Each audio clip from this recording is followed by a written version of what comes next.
What up? What up? What up? Welcome back, my organic friends. I feel like I'm on a streak. Recorded yesterday, recording now. Man, it's because I love to do it. I don't know why, but I found another spark in me.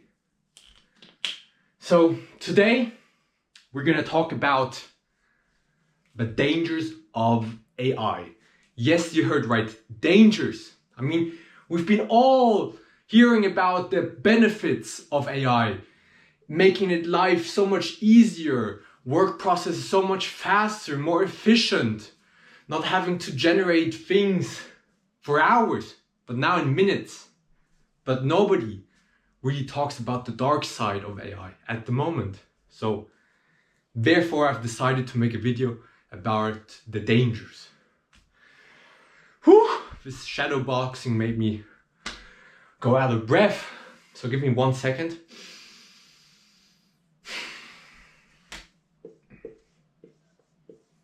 Dangers of AI. Now, I'm not gonna hold a presentation and ask you guys, what do you think are the dangers? I've been making myself think about this a lot lately, and I've come to the conclusion that I have 5 key elements or perspectives or bullet points or categories I find AI extremely dangerous. I'll start off with addiction. And addiction could mean, of course, being addicted to reels, to short or long form content. We've been consuming all the time. I mean, we all have been there, right? You wanted to go on your Instagram or on your TikTok account and just wanted to send a message or send something, I don't know, a reel you just had on your mind, and you end up doom scrolling for 20 minutes at least. I mean, AI has become so good that it knows exactly what to show us, and that makes us want to watch more and more and more and more.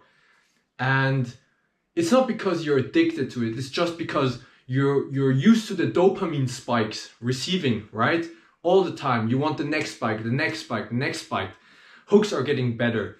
And honestly, it's fucking genius what they've made happen. I mean, look at the feed. My feed is full of the things I would want to see. So we're just on autopilot modus, going through social media, scrolling from reel to reel, from short to short, and forgetting about, damn, we're slowly getting more and more addicted to it. But addiction could also be being addicted to using AI. I mean, right now, vibe coding and vibe marketing is a fucking game for me. You know, I enjoy generating things, generating great copywriting scripts, generating images, or building some kind of website, landing page, application, whatever. It's fun. It has become a game, and games can become addicting. And therefore, be careful, guys. If you're addicted to AI, it's not only you. There are many people, thousands of people who are currently addicted to AI, not only social media, but also using the tools on a regular basis. So what to do against it? Get bored. Put everything away, go outside, do nothing. Literally, do nothing. Get used to having no dopamine spikes at the moment. Get used to feeling bored. That's something we have not trained anymore. Next one is dependency. We are making ourselves highly dependent of AI, which is good, right? I mean, we're outsourcing every difficult, repeatable task to AI, right? That's the benefit, but the problem is we are not able to think anymore how we used to think properly, deeply, right? I mean, if you want to, I don't know, write the perfect hook, that's not you doing it anymore, honestly, or most people don't do it by themselves anymore. They prompt something and say, hey, please generate me 10 perfect hooks. then give me 10 more or 50 more with that kind of perspective or contrarian angle, whatever. All the small tasks we have been doing, we have been outsourcing it to AI. And at some point, we're making ourselves completely dependable of them. I mean, we're not going to be able to do the easiest tasks anymore without AI. So just be aware, we are slowly getting dependent of AI, which is okay, right? That's part of evolution. But how dependent do you want to get, right? I mean, here, real life story. A friend of a friend, she loves AI. Yeah, I mean, maybe her best friend chats a lot on a daily basis, maybe 3-4 hours a day. Now, she's not able to do the most basic thought processes. So instead of thinking, do I go home first and then to the gym? Or do I go first to the gym and then home? She asks AI, what should she do? What should she do? So every kind of thought process or, how do you call this? Guys, I forgot the word. Forget it. Everything that she does on a daily basis, she asks for input from AI. Yeah, not bad, but making herself incredibly dependable of AI. And as well, now content creation, right? I mean, if you want to create some content, most people don't do it by themselves again. They use AI to generate content, to generate a strategy, scripts, visuals, whatever. So just be careful about how dependent you're making yourself of AI. Not that at some point you're not able to use the server or AI anymore, and what are you left with? No brain, right? So beware. Use your brain, stimulate your brain, do yourself some challenges once in a while. Try to become creative again, because if you're outsourcing every kind of creative activity, you're not gonna be creative if you have to be, right? It's like, you have to train it. Like anything else, you have to train it. Like I had to train presence, which sounds fucking dumb. You have to train creativity. So give your space, give some time to embrace boredom and embrace creativity. Another aspect is data and privacy. Man, that's a huge one. That's a huge one. Because what the fuck does even happen with all the information we give chatbots? Yeah, I mean, everything you have typed or whispered into OpenAI's ChatGPT or Anthropic's Claude or Perplexity, what happens with it, right? I mean, who gets access to this data? Is it stored somewhere? Is it safe? Is everything you share even private? No, unfortunately not. I mean, it's the same with social media, right? They know exactly what you look at, what you click on, how you engage. They know everything about you because data is measurable, trackable, and key to anything, key to evolution, key to making the right decisions on the business level. And the same is for ChatGPT and Claude. I mean, these companies behind, they have massive data about you. I mean, Anthropic knows I had some very, very low points in my life. I had my struggles.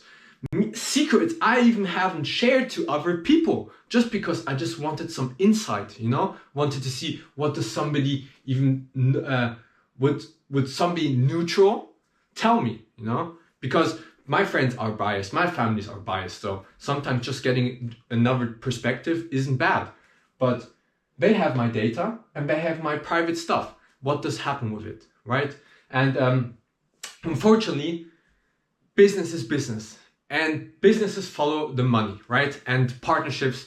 And OpenAI has a partnership with the US government, which allows the government to extract the data and private information of you and use it, or even sell it to other partners. I mean, even Israel could have your data by now. The same is for DeepSeek, right? If you use a Chinese LLM, they have your data. Whatever you're typing, whatever you're asking for, whatever you've given, they have it. And they can do whatever they want with it, basically. Because they are finding the loopholes using your data. So in a digital age like nowadays, our data isn't really safe, right? I mean, we can go even a step further. Imagine us wearing wearables, right? Apple Watch, smartphones, I don't know, nanobots at some point. And this data is connected to different applications, right? And these applications, what do they do with the data? Do they store it and don't do anything with it? No. Why? Because data is the most important digital asset you have in this world. I mean, data is everything. There's a reason why the biggest companies are all based on data, right? So be aware what to share, what kind of data you have, and your privacy, you know? Back to the wearables. I had this theory, shout out to one guy I met on a networking event. He said he's not using wearables because he doesn't know what happens with his data. I mean, this could be sold to insurances, right? So at some point, maybe the insurance is connected to your wearable, securing like, we're gonna improve your health and everything you can track. If we see you're active, we can help you based on kind of, I don't know, doesn't make sense, you know, like we're gonna be there for you. If you have like a heart attack, we can monitor it and send directly a call to 911 or 112. But maybe they just sell it for more information, right? Because yeah, data is key. What else did I want to say? Yeah, just be aware, set up the right privacy settings if you want to be careful. And yeah, I mean, also, you know, highly private stuff from companies like Allianz has a partnership with Anthropic. I mean, you have to be careful if you're sending out emails or have highly important or secret documents. They have access to it, right? Some companies. So that's a big problem, and I think this is really like a very, very, very, very interesting space to talk about. Another is manipulation. Oh, you being manipulated. That's a fact, yo. That's 100% a fact. And maybe you don't even know it, right? I mean, we are so unconscious. We're always on autopilot. So we don't even really think about, is this really manipulating us, and over what kind of time is it manipulating us? For example, my feed. My feed is fucked up, guys. I'm receiving content that aliens are gonna come, that the elite is gonna destroy us and evolve into a higher life form through AI and quantum computers, all kind of shit, all kind of stuff, you know, which is unconsciously making me think, dude, I'm so powerless. I don't know what to do. I feel like an outsider, making myself isolated, feeling lonely, thinking that only I know kind of what the fuck, the truth or whatever. But at the same point, I'm like, why am I receiving this content and how does it affect me? You know, I'm taking a step back and just letting like the impact of this content flow by and like, this is what I'm seeing right now. Of course, I'm seeing this because maybe I've watched a video too long about it, but now I'm receiving more and more. So I'm just trying to take a step back and analyzing the whole picture. Yeah. But manipulation can also take the form in the short term. You know, like, for example, election, right? 1 year before election, it's like you have to polarize the society. Either they're for or against something, you know? Two sides, just black and white. And that's how you do. You know, you have these spirals, you have the funnels, you have people who are pro something are gonna get pro something news or content. People who are against something get against something news. And then you have two sides facing against each other, right? And this is what you can create through manipulation and propaganda. I mean, First and Second World War was the same thing, and it's gonna continue, right? But what if we're getting manipulated over 10, 20, 30 years, man? We just discovered social media, basically.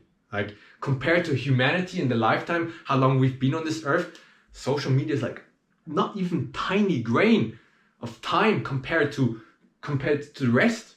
So what if we're getting manipulated over time? Could be. I don't know. Probably. Fact is, we are getting manipulated, yeah? Why shouldn't we? I mean, people who are in the power of deciding what we should consume, That is manipulation. But other forms of manipulation is maybe whatever we get to see, whatever tools we use has an impact on consumer behavior. I mean, what we are starting to do is we're going to take decisions based on what we receive from output of ChatGPT, Perplexity, or Claude, right? I mean, before you buy a product, you compare to different products. You want to know more information about it. Maybe you do like a comparison, right? Based on different criteria. And we use AI to do this, to help us decide at the end. But some companies pay, of course, to be better seen. I mean, it's no different on Google as well, right? I mean, you have sponsored results and then you have all the general results, but who pays more gets seen better. And the same is with AI, right? So it's not going to change. So before you say, I want to have the best skincare product, and then you receive a list of 5 best skin products and you're like, well, these must be the best, I'll buy them. Nah, take a step back, think, okay, they have shown these, why are these the best? And compare them to other ones, you know? So always be aware, always take a step back before you take a decision, okay? Or take in an opinion. Be wise, use your brain, because we're losing how we're using our brain. And one is fake information,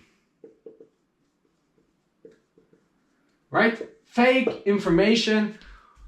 Honestly, guys, we don't know what's true.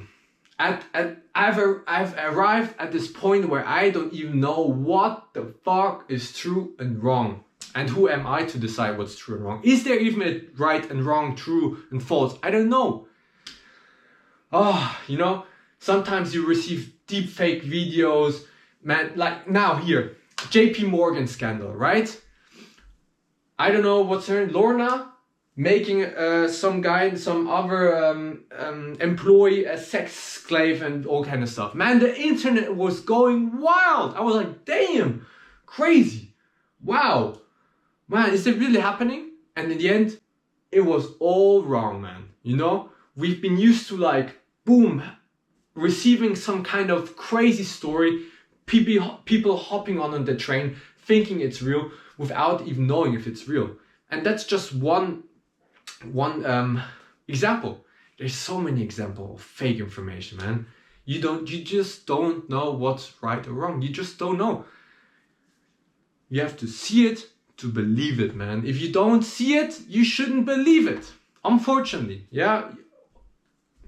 Only if you trust the source, but we have stopped thinking about the source. Where does this come from? You know, I've been looking a lot like receiving information about health, like, but I always ask myself, yeah, where's the source? Who said it? Where's the data? Where's the source? Yeah. So if there's no data behind it and no source, don't really believe it. But yeah, I mean, there's so many other dangers of AI, of course, but I found these like the biggest categories that stood out to me. And you have to think about AI is a higher intelligence. It works faster, it thinks faster, it analyzes faster, it works more efficient. It gets better and better and better and better. Look at the evolution, man. Look at what's possible right now. What wasn't possible 1 year ago.